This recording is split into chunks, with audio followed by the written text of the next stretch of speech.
पहिल्यांदा ते आलेलं विमान आणि पहिल्यांदा असं वरून गेलतं तेव्हा ते चांगलं होतं. नंतर आम्ही घराच्या बाहेरच होतो.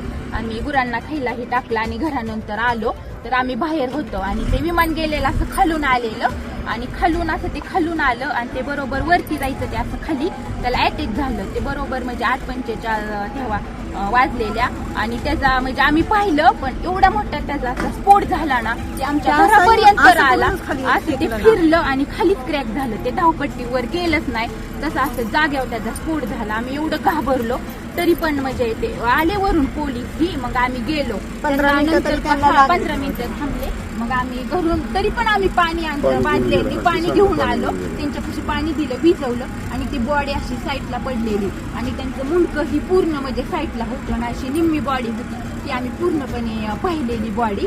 आणि नंतर ते म्हणले कापड वगैरे मग आम्ही ब्लँकेट ही सगळं घुटाळायला दिली आणि तसं झाल्यानंतर 15-20 मिनिटांनी मग ते गाडी आली आणि ते बॉडी अशी गुंडवून नेली. वाईट झालं ते बघितल्याला आम्ही खूप घाबरलो. तुम्ही काय बघितलं? तेच बघितलं ते येऊन खाली कोसळलं. मुलं जायची वेळ नेमका टायमिंगच्या वेळ होता 8:45ला. खाली कोसळला असा भरता झाला चाक येऊन माझ्यापर्यंत आलं तिथं घरापाशी. काही आम्ही घाबरलो पोरही आम्ही पळत सुटलो पण काहीच उपयोग नव्हता तोपर्यंत. ते पर्यंत सगळं हे झालं होतं स्पष्ट झालं. आम्ही म्हणजे काहीच करू शकलो नाही आता फक्त पाहिलेलं जागेवर गेले काहीच राहिलं.